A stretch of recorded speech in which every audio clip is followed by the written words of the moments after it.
How do I do it all? The Brezza gives me the power.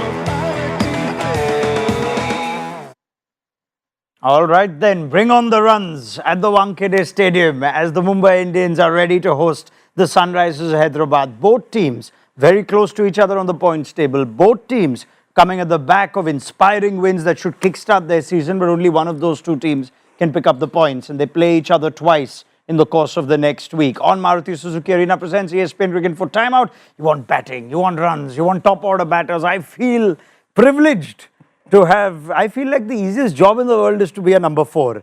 When I have Mukund and Bangar opening with Pujara at 3. Wow. Wow. What an easy job it is, no, to play at number 4. You handle the swinging ball, moving ball, you take charge, and I'll just sit and score some runs. Brings back any memories for anybody? No? No. They don't know what to say. We're talking IPL, so no memories. Sir, aisa thodi sir. Welcome back, Mr. Bangar. Welcome back, Abhinav Mukund. Puji, always good to have you. That is what I'm sure every fan's thinking today. SRH after chasing 245. MI now are, they've got the points, they look good, everybody's in form, or, things are looking good. So can we get a big score today? Dale Steyn said we can go as high as 300. Let's put it into perspective. Can we? Is today the day we could see? Oh, I'll take strike. If you let me, I will take strike. And I don't think 300 is going to be on the cards. I still reckon that there's enough spice in this Wankhede pitch to trouble fast bowlers.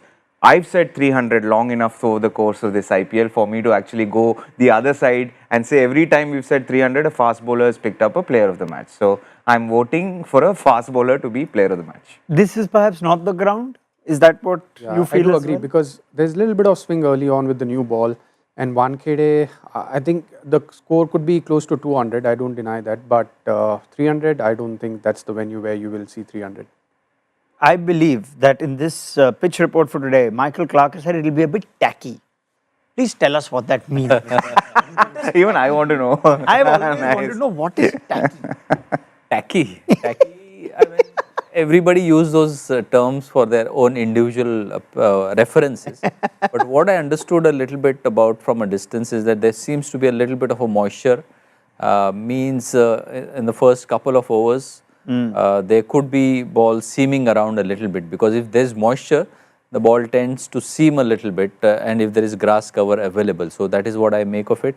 But I think the way the previous games have been for these two teams, it's a bit of an interim relief for both those guys, both those teams. Wherein am I on the verge of losing that match, somehow tries and manages to win that game. 3 back-to-back run-outs hardly happen in a game. And SRH, just when they needed that boost, because they were losing it, everybody was sort of writing off that, okay, that's gone too far. That narrative of slam bang hitting has gone too far. But that's a lifeline that these batters required, which will again reassure them that, okay, this is the way to go out and play. I like it. Interim relief. It's a very legal concept. And I use it very deliberately because I'm sitting in front of an advocate and making up my case for myself. Sir, you are in great form today. Hardik Pandya's toss form is pretty good. He's bowling first. So we will get to watch the Sunrisers have a bat, and like Mr. Bangar said, if there's some moisture, Bumrah will take the new ball straight away. RCB did play well though in this when they had to bat first. They out-batted Mumbai from it. So does the toss play a big factor, the Wankhede, from what we've seen so far in the few games? I think it gives a little bit of an advantage. Definitely not denying that, especially when you've got two bowlers who were picked for these conditions in Bolt and Chair. I know Chair hasn't turned up this season, and I heard Raidu on the show say something very technical, which I'm still trying to manage, where he's jumping higher and he's not jumping in front. So I heard him say that on the show one of those days. And I was thinking, oh wow, Raidu's keenly watched Deepak Chahar for a while. But if Deepak Chahar actually gets on that front foot and tries and picks up a few, I definitely think there's advantage. And I don't think SRH are technically sound to handle that. I think they have the power.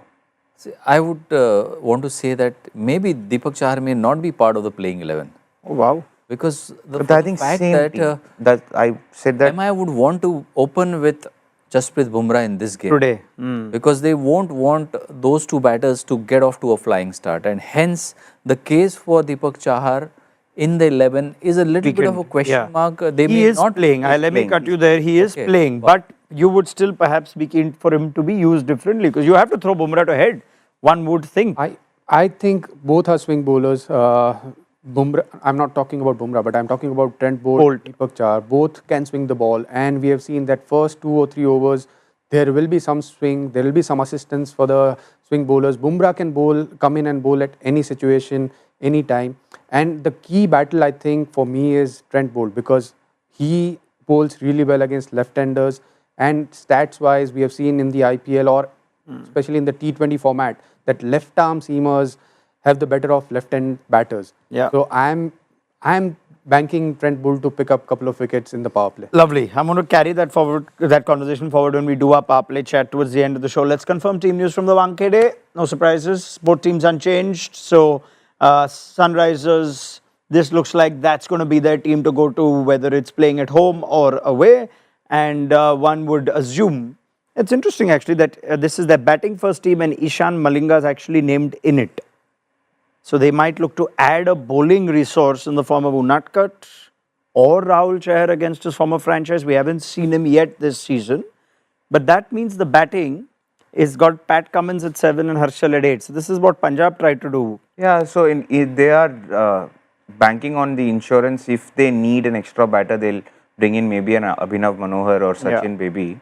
But I think they want that extra cushion of maybe Unatkat or Rahul Chahar, who's bowled a lot in the Wankhede. Yeah, he's not played this season though. But yeah, do you sense that that is the one concern that even after conceding, I mean, they chased 246, but their bowling numbers are right through the roof for the Sunrisers. So they're looking for more bowling options. And I believe Nitish Reddy is still not cleared to bowl, which I guess adds to the problem. And having Cummins at 7, I mean, he's a decent hand at number 7 while batting as well. So they may not necessarily miss a batsman at 7 because if the top 6 bat really well, then number 7 may just have to come in for 4 or 5 deliveries, and his strike rate in the 5-6 balls are quite good. But what I like about that bowling lineup is that Ishan Malinga, the way he's come up and bowled in that particular match as well when Punjab were going hard, he was the one who put in a rein on run scoring. So him coming and playing and but naming him in the batting 11, I guess, shows a different slight approach tactically. Otherwise, he wouldn't be named in the batting 11. He would play as the sub. I feel they want to strengthen their bowling lineup. Yeah, that's we look at their stats this season. Their bowling has been very, very expensive. And that's the reason they just want to ensure that they have enough bowling options. Okay, that's what they've decided then. Sunrisers Hyderabad. What have MI decided? MI have decided they're going to stick to the same team. Karan Sharma, who was player of the match as he came in as the impact player, will play. And one would think that on his way out, where's Rohit? Rohit is there. He's there. He is there. Bring back Rohit and then I will go to that. I will not entertain that for now. Yeah. Let's just hope. There are lots of Sharmas. Look, Abhishek, that being said, you talk about the openers, you talk about SRH bowling struggles, which is why I think the toss is crucial. I know that we've spoken about tacky surface, grass coverage on the pitch, but Mohammad Shami would be a handful at 7:30. The dew coming in at 9:30, 10, if the dew does come in, considering it's been very hot in Mumbai the last couple of days. Yeah. The dew coming in, not as much of a threat. Yeah. Okay. Very interesting. I want to talk about their bowling in a little while from now. But given SRH are batting first, big story again is whether Head and Abhishek can carry on from what they did in the last game. And this now is not a conversation we've not had before, but it's becoming even more striking. The reliance of the Sunrisers on their top 2. Now let's just break that down numbers wise to see what the story is telling us. In wins, the two of them in partnerships average 80 for the Sunrisers. In losses, that drops down drastically.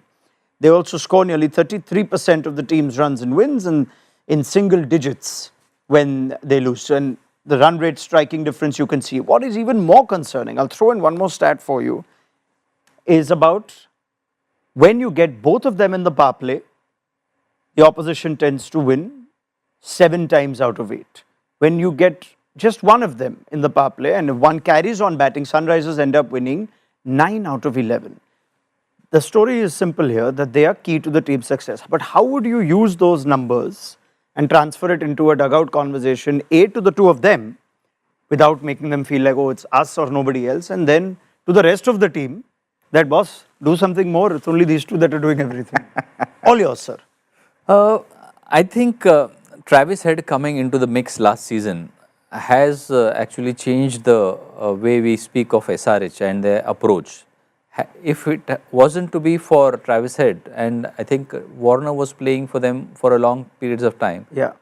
never seemed to be the same SRH approach. So the approach got strengthened, or really, okay, this is the way we want to play. There was a Came in because of transformation Travis Head. with Travis Head. Apart from that, I think a major portion of SRH's success was Klassen, not necessarily at the top of the order. So those figures or those stats seem to be a little bit skewed from the last two seasons, wherein Yes. their impact has been absolutely brilliant for the team. But it does also show you that how Klassen is a guy who is still waiting in the wings to really play that impactful knock. Would you like to add to that? Well, I feel that yes, they rely heavily on them, but at the same time, the communication needs to be strong, and I feel that they would have spoken to the other batters who are coming in at number 3, 4, 5 to be prepared, because you will not get off to a great start in each and every game. So when you don't get, you want to be, as a team, you want to be prepared for such situations. And today could be a game where they might lose 1 or 2 wickets, but how do you build again? I want to ask you, can carry on with that point. When we look at the middle order's numbers so far, is there enough quality at 3, 4, 5, 6? Because we've had Kishan, who after 100 has gone a little bit cold. Nitish Reddy does not look the same batter that he did last season. As talented as he may be, Manohar is now not even making the batting first 11, and Aniket is only playing his first season. Klassen's also been reasonably quiet this year. I think there is enough talent. There is no doubt about the talent. I feel, how do they build that up? How do they try and get the best out of them? Because if you are playing in 5th gear all the time, if you are thinking that we want to play hard throughout those 20 overs, then that's not possible. You need to bat according to the situation of the game, and you also need to look at the pitch.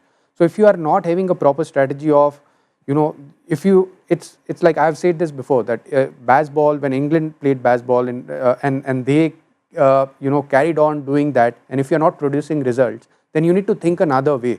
So even here, SRH needs to come up with something where if they lose couple of wickets, yes, I'm not saying that you don't need to play aggressively, but you need to be smart enough to have that aggression with building a partnership, because you can't lose 3 or 4 wickets in first 6, 7 overs, then you are putting too much pressure on your middle order and lower middle order.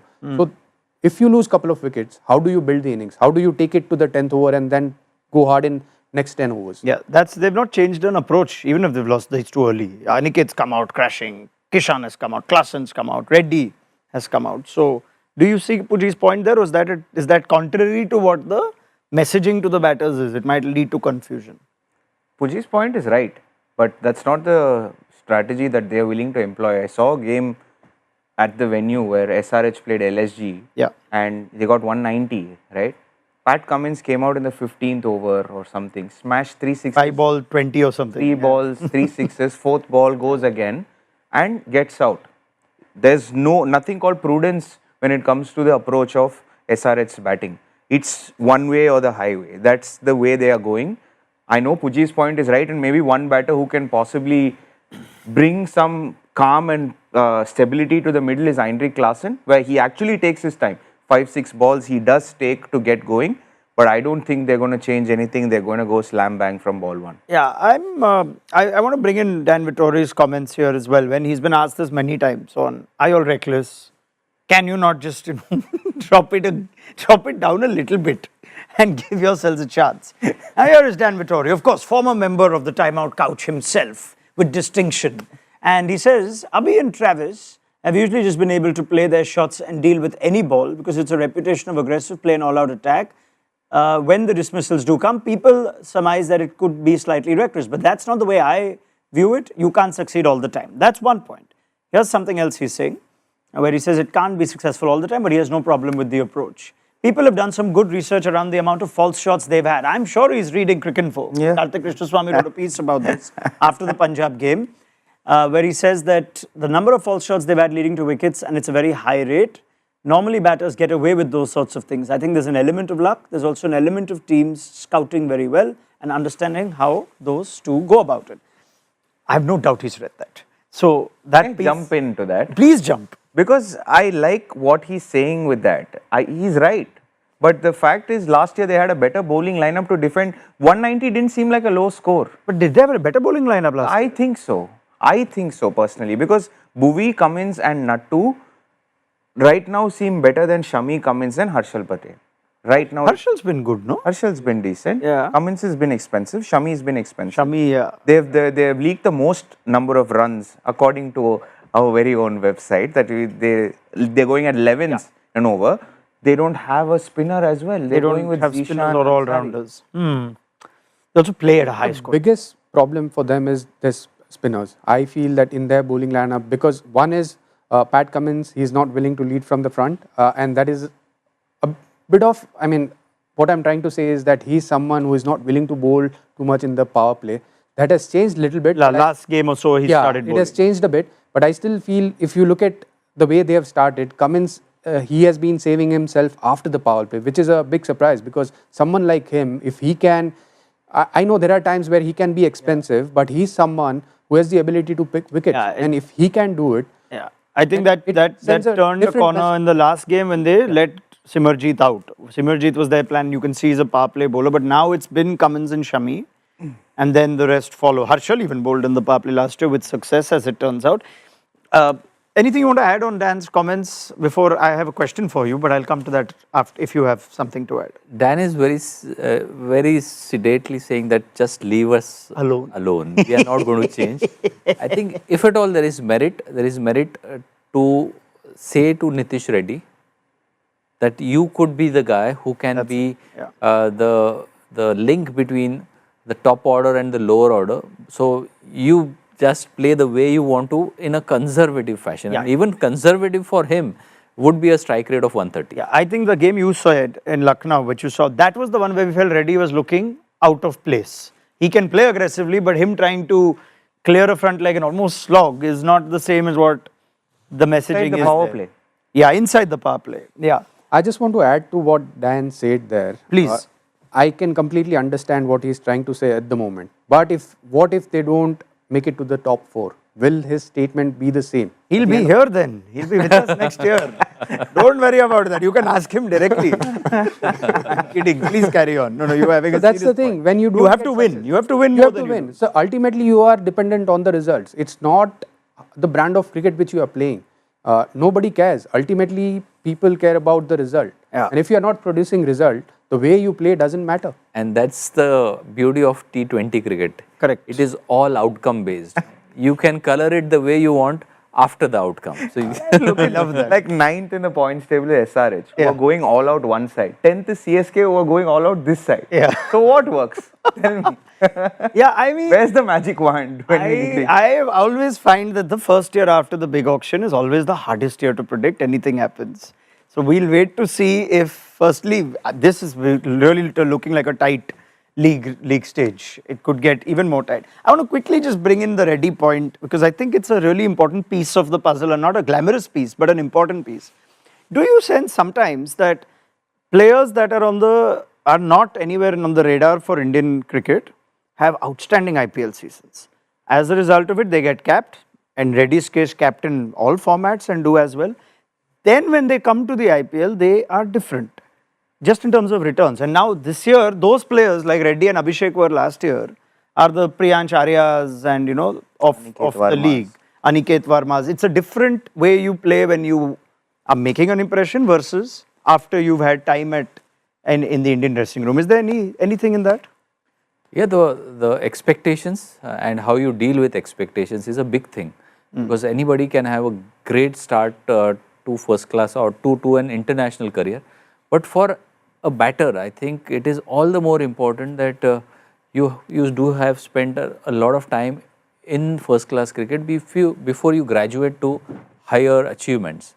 And as a batter, you require those temperaments. So for Reddy, I think it has happened way too fast.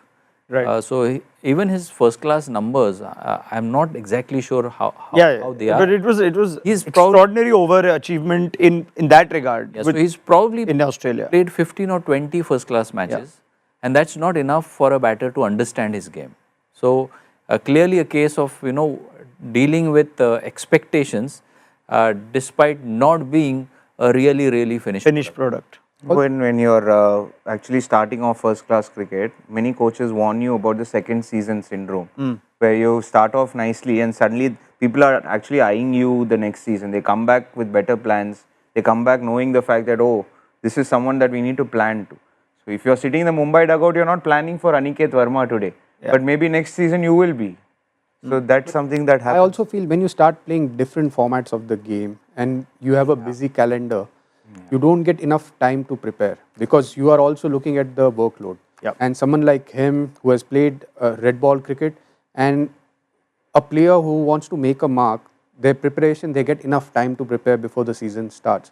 So I think that hunger also makes a big difference. Yeah, very good. Okay, let's see how that goes today. Fascinating conversation. And now let's just confirm the right Mumbai Indians 11, shall we? That's Rohit. There's Rohit. Chilling on the bench. Karan Sharma will take spin duties, you think, along with Mitch Santner. They turned the game at the Kotla in the last time the MI team was seen. Otherwise, no changes there, and we expect Rohit to just come in later in the second innings. Where those guys bat is a question. Will Jacks was used in an unusual drop-down position in the last game.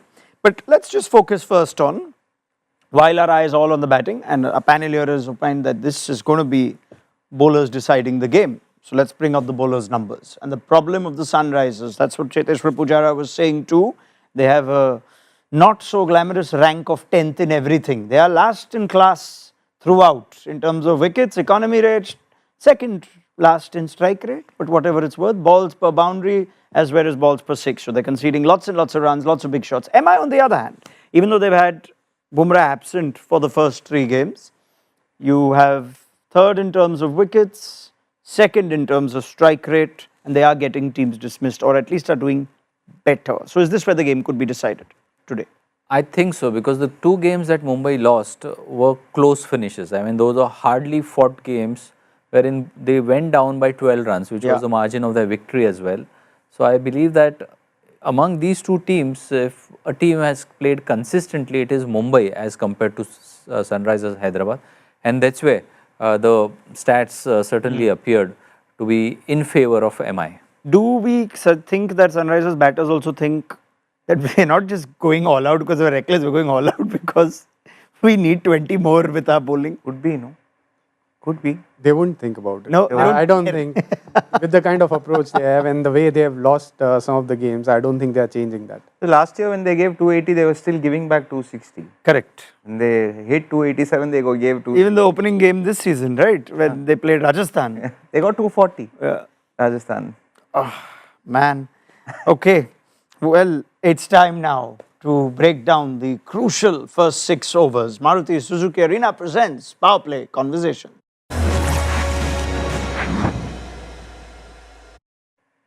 Right, this is where we can now go back to Puji's point, and Sanjay Bangar made the point as well on this. Everyone's thinking, throw Bumrah up at the top to Travis Head, round the wicket, get rid of him. Is that I wouldn't do that because there's a little bit of swing early on. You just want to try and get that, and Bumrah can come in the 3rd over if they get off to a good start, and maybe just try and bowl first over with Trent Boult because he's the key. That's what I feel. If he gets going, then he can pick up a couple of wickets. If that doesn't happen, then Bumrah can bowl the second one. You said yesterday that Boult and Chahar should take the new ball. Given if they don't, then their use becomes somewhat less effective. There's also good matchup here with Abhishek Sharma. Chahar's got him twice, Boult has got him twice, and Bumrah's also got him twice. So if you're the captain, who are you throwing? The strike rate is 158 against Deepak Chahar, but the average is 9.5. So it's a couple of sixes and out. But yes. See, once you have Chahar in your 11, he is going to bowl, so is Trent Boult. So clearly I see both of them bowling 2 overs each, and maybe 5th or the 6th over could be off Bumrah, taking into account how the game pans out. And if needed, they will have they will use Will Jacks for an over also. Ooh, they have done that once before. RCB, I think. The RCB game, they bowled him in the power play. Yeah. See, if they are 4 overs, even if they get off to 40, but if they lose 2 wickets, 3 wickets, you can decide to give the third over to either Bolt or Chahar. But I don't see Mumbai using that resource of Bumrah very early. I agree with all of these guys. Isn't, with the numbers we brought up, the middle order, don't you think you can actually just unleash Bumrah at the top here? Give him 2 here. This is the game to give him 2. Yeah, but I think. But what if they bat well Backfires. against Bumrah? Yeah, if it backfires, if he becomes expensive in first 2, then they are running out of options. But I would say, I mean, if that was my opinion, I would have straight away unbolted Bumrah against them with Bolt. You like the wordplay, right? Because I want these 2 guys to be dismissed in the first 6 overs itself. I'm Bumrah not Bolt. really You would worrying start because Bumrah Bolt. if you win the game in the power play, I think more often than not, that team certainly has an edge. And they have left-handers. So you have Karan Sharma and Santner. But if they are there in the middle, Not to forget Hardik's bowling, because I feel Hardik might bowl 1 over in the power play. He loves bowling in the power play, and he might bowl 1 over. I have a question for you. Yeah. Does he love bowling in the power play, or do other captains love bowling him in the power play? Because when he's been captain, he's not been bowling in the power play. Yeah, I mean, that we'll have to ask him. But I feel the way he has performed, it feels like he loves bowling in the power play. I don't know. I actually think he's better power play bowler, but I've seen he's been very clear about his bowling plan to come in after the power play. Whereas that 5-6 overs, Will Jacks has sometimes bowled the 5th, Chahar has bowled the 6th, and we thought that's a risk and it's not paid off sometimes. I think he is his own role definition is as per the team composition. Right. In Indian team, when there were 3 or 4 spinners bowling, Yeah. he had to take the new ball. Absolutely. But over here, he has such high class bowlers operating with very specific roles. He may give that particular role to those individuals. Yeah, he's got 2 power play specialists in Bolt and Chahar. So I think he trusts himself more in the middle and depth, considering the composition of this particular lineup. So I still believe he'll come right outside of the power play. But they will get that early breakthrough. We've got a banging graphic running on screen while we're discussing this. Travis Head has never been dismissed in the IPL, either of Jasprit Bumrah or of Trent Bolt or of Deepak Chahar. He seems to play them out. 20 of 17, 23 of 19, 19 of 14 also is very sedate for Travis Head standards. Maybe he has a different approach when it's could Mumbai. very well be the numbers. If for first edition of Travis Head was slightly different than the second edition. Yeah, please correct these numbers to only last year's Travis Head. Impact sub specialist Travis Head numbers we want. We don't want any other numbers. Right, this is going to be, this is I'm getting excited about this game for some reason. Points table will also, if you have a look at it, you'll know why this is such a big 2 points. SRH don't have a great record against MI from what I gather. They've only won 1 at Wankhede Stadium. They've only won 2 in 8. 2 in 8. Do you sense that gives Mumbai the advantage? Are they favourites today, Mumbai Indians? According to me, yes. Especially with the toss, I was just waiting for the toss, and whoever bowls first, that presents a huge advantage, and I think Mumbai will come out on top tonight. Puji? I definitely agree, because even on paper, if you see that they have a better bowling lineup, their recent performance looks good. I know they've won a close game, but overall, most of their players are in form, and I think they will come out on top, especially at Wankhede. Mr. Bangar, you're trying to read body language. Give me some wordplay. Give me some interim relief. Tell me what to expect. In fact, I forgot to mention Kishan. This could be a big, nice game for Kishan. He'd love to come here and have an impact. Just with that whole, back to my previous franchise and sentiment. However the game pans out, I think it's going to be a night between Klaasen and Rohit Sharma. 2 guys who've been slightly out of sorts, but it's going to be they're going to make a statement this evening. So I would say it that way. It's Sharma, sir. You are just, throwing a curveball in there. Thank you very much, Mr. Bangar, Mr. Pujara, Mr. Mukund. We will be back with halftime analysis. But that's only after I first get a score. How can I forget? Score prediction. Score prediction. I'm going 47 for 3. No, not power play. You are on the Cricket for Couch. First inning score. We need First full 20 innings overs. score. Okay, 20 overs. I'm going 184. 184, but you're going 47 for 3, which is very significant in the Sunrisers games with those numbers we showed you. If they lose both these two, that could be anything. So 184 says Abhinav Mukund. Puji, Oh, he's dropped. dropped first ball. Is that what I missed? Yeah. Dropped first ball. I'm going with 170. 170 after seeing that first ball. Saying, even if Ajax has dropped Abhishek of the first ball, it looks like this will be a matter of time. Mr. Bangar. 199. Nobody is going to 200. Low balling it, low balling it. All right. I'm not going to say anything now because I have no idea. Oh, swing, swing, swing, and put down. Now, because of that, I think it's all going to go So wrong. it's Daniel Witt. 207. Yeah, luck factor. Luck factor is working now. 207 is the ESPN Cricket for forecaster. Let me give them that. 220. Let's get a big game. Thank you, gentlemen. And we pick up the conversation at the end of what promises to be an entertaining, eventful Sunrisers Hyderabad innings of the Wankhede. Join us then for Maruti Suzuki Arena presents ESPN Cricket for Timeout.